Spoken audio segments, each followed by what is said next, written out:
Thank you, Varsha and Priyal. Hello, everyone, and a very warm welcome to all of you for joining us today. It is my honor to be with all of you today. I'm super excited to share about our latest Android release and how do you get your apps ready for it. So, who am I? I am Mayuri. I work as a developer advocate at Google. I have around 11 plus years of experience around mobility and enterprise. Let's see our agenda for today. There are numerous features and updates that we have in Android R. Today, we'll see some of them in detail that might impact your app. By no means is this an exhaustive list. The entire list of features and updates are available on developer.android.com, and we keep updating them very frequently. This is a great time to learn and try out the new features and APIs, since currently we are in Developer Preview 4 and soon to go beta with it. So let's get started. Talking about privacy, Android 10 has been our most privacy friendly release till date. We introduced numerous features to help protect our users' privacy. We received tons of excellent feedback from users and app developers since then. Hence, one of our main focus in Android 11 has been to build upon the success of Android 10. With the latest Android 10 release, we introduced granular location permission, and we've seen over half of users only select only while app is in use permission. Our data suggests that users understand the while in use option and are intentional about their choice, providing us a strong signal that users choosing to share less information and data with apps.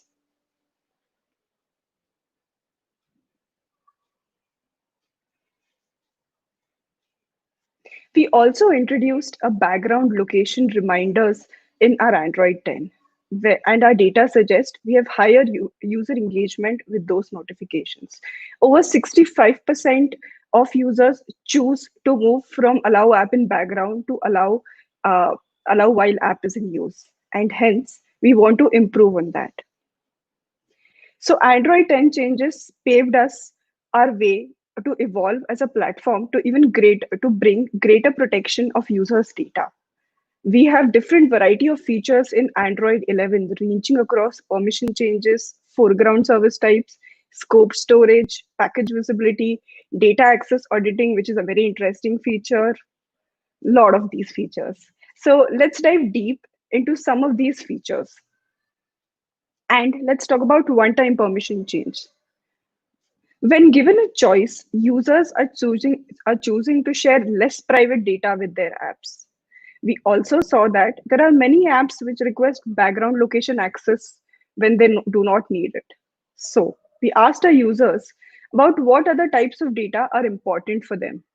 Based on that feedback in Android 11, we are bringing users more granular control over their private data and significantly limiting access in background for all of these.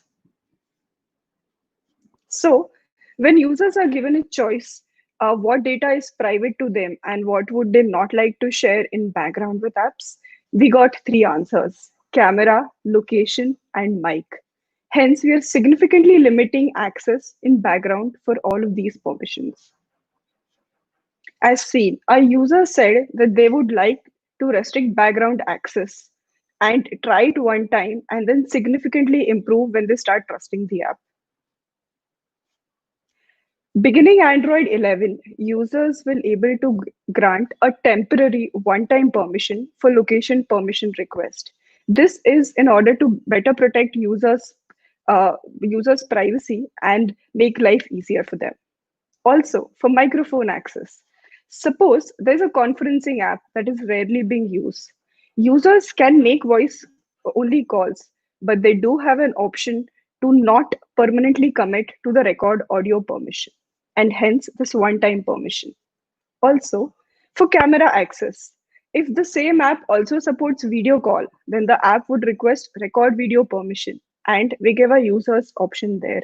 So, as an app developer, might be thinking, okay, so these permissions have been changed from Android 10 to 11. What do we do? how do we adapt our apps to these new permissions? So you don't really need to change a lot. This is more of a user experience for the user. And as developers, if you've already been following best practices, you don't really need to change anything. And that's a good news. So, for example, if the user taps a location button, what happens here is, uh, if you follow the best practices, we check if the permission is granted. If this is the first run, it might not be granted. Next, we let the system decide if to show a rationale or show an in context UI explanation, like you see in this screenshot. Normally, not always, first time the system will consider if that's needed or not. Okay, so let us assume that we request for permissions as we used to do earlier as well. And then a dialog comes with three options. In case if the user presses deny or does not want to share that permission with your app, you should handle it gracefully and give the user some kind of a snack bar or a message that why this, if this permission is not given, how would it affect the user's functionality. So we saw a lot of changes in one-time permission and how you can adapt your app for it. Let's move ahead to package visibility changes. On Android 10 and older, we gave users a list of all installed packages on the system. We have changed this API now in Android 11 in order to better protect a user's privacy and give them more granular control. Okay, so again, few changes, but let's first see what has not changed and what you'll have to keep in your app as it is. So if you try to get your own app's package info, you'll still get all the details as expected and nothing changes here. If you try to get a list of all installed packages in Android 11, what you'll get is your own app plus some system packages, for example, media provider or some core Android functionalities. So with this new API, what you do get is your own app details and some system level details. But if you try to query some other app, by default in Android 11, you will get a name not found exception, regardless if that app is installed on your system or not. Okay, so now how do we work around this? We might get this exception, and how do we deal with it? Let's go through a few scenarios how to handle them. If you need to explicitly interact with some app or another app, we have a new queries element tag in our manifest. There you can specify package name, exact package name, and you will be able to query that app. So if you specify a specific app in your manifest file in queries element, your get installed packages will return that result. Also, if you might have use cases where you want to invoke multiple apps. For example, you make a custom share sheet or you want to invoke a certain custom intent. So we have these changes for all of you, and this is a nice way to do it. We also support list of multiple packages entries in the manifest. Okay, let's see one more use case. We also give you an option to do it with intent filter signature. For example, you just want to query certain type of apps if they are installed on the system or not, and you want to take an action based on that. For example, you want to share your image, which is a very basic use case, and you want to see what all apps are installed on the system to share that. So using an action send intent as a signature and a filter, you are able to filter out some specific types of apps and you will get those results back in your get installed packages. So we have two ways, wherein a direct package name and an intent filter. If you have a use case that is not satisfied by both the above conditions, then we have a new permission for you, which is called a query all packages permission. We do not recommend you to use this permission, but there might be cases where you are like a security app, then you can use this permission. Keep in mind that this permission is gated by Google Play policy, and it will be only allowed for certain genuine use cases. If the primary purpose of your app is to get list of all packages, then you might get it. Okay, let's move to scope storage. Okay, Before, before in Android 10, we did introduce scope storage, but we received a lot of feedback from you, and hence we gave our developers an option to roll back. But with Android 11, we are coming up with more granular APIs for scope storage. Any app with storage permission has access only to shared folders and not all the folders. Android 10 scope changed this by adding a distinction between media files and documents. So, for example, a user might want to share his photos or media or audio or video, but he might not want to give access to his documents or PDF or more sensitive information. And hence, we have this segregation. We received lots of feedback from developers, and the manifest attribute that we gave was the request legacy external storage manifest attribute, which you could be using in Android 10 to kind of opt out of this setting. But with Android 11, we have improved our scope storage in a number of ways. We have made adjustments to storage permissions. For example, whenever you request for external storage, now, by default, you only get PDF files to it, and that permission has been changed from all storage to files and media.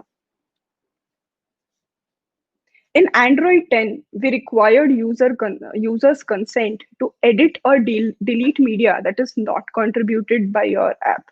To do this, you must use the Media Store APIs to trigger a dialog to request user consent. If the user accepts, you'll get a callback in your app and you can proceed to access the file.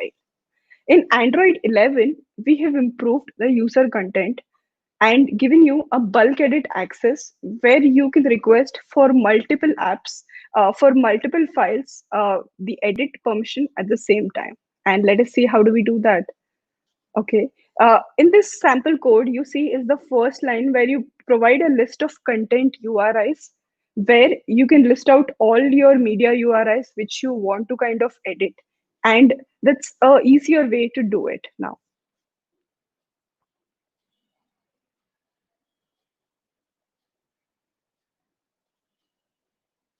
Okay. So there are some use cases. For example, if you use an SDK like FFmpeg, and that SDK wants to access your media, some media files directly by their root path, and we removed that permission in Android 10, but we listened to your feedback and acted upon it. And now, with Android 11 onwards, apps are able to directly access files with a file path. But keep in mind that the native file access support is built primarily on the Media Store API. Hence, there can be some performance penalties using it. If performance is your number one priority, you must use Media Store's APIs. Based on our test, it's expensive for first opens and first reads. Obviously, the more your app uses it, the bigger impact you'll see. We want to continue allow some apps to have broad access to files on external storage, provided they have a use case which truly requires it. For example, if your app is a file manager app and that's the primary use case of your app, you might want to see all the files stored on the system. So we have a new permission for you, which is a manage external storage permission, which will grant all file access in settings. But this permission is also guided by Google Play policy, and look for more updates coming soon on this one. And now let's talk about major changes in app compatibility. We saw Android 11 as a lot of changes around privacy changes, permission changes, package visibility changes, scope storage changes, keyboard changes, and lots of other new features and update. But you might want to know that how do we actually test it? When in our earlier releases, we got feedback that since you change all of these at one time, you're not able to isolate these changes and judge the impact of what is happening with what change. Hence, with Android 11, we have got a new way for you to kind of test out these changes. We now want to give developers fine-grained control on testing and fixing issues. Developers can individually enable changes when trying to adapt to the new Android version or trying to upgrade to the latest Android SDK. You can either use ADB commands or you can use the toggle UI. With this, you'll be able to isolate every behavior of each feature and test it out. How does it work on your app? And you can make your app ready for all these changes and put up all these things in your product roadmap. So as you can see in the screen, we have an ADB command which will give you a flag to set on and off these conditions. With this, I come to the end of my talk. Uh, we've seen a lot of new changes, and we would highly encourage you to try out all these changes, find out touch points in your app where you will find impact. Does it solve your use case or not? And give us feedback. We are currently in developer preview 4, and we will be having a beta launch for Android 11 soon. We keep updating our documentation at developer.android.com and our social channels and other official Android Mania channels, Android developer channels. So keep an eye on that as well. With this, I come to the end of my talk, and thank you all for being patiently listening to me. And if you have any questions or any feedback, do reach out to me at my Twitter handle, or you can always go to the official Android channels. I highly encourage you that this is a great time to try out all these new features, read about a variety of features. We just saw some features in detail today, but we have lots of new exciting updates for you. And do check out developer.android.com for further updates. I would like to take this opportunity to thank the Women Tech Makers team for coming up with this exciting new summit, and glad to be a part of it. Thank you.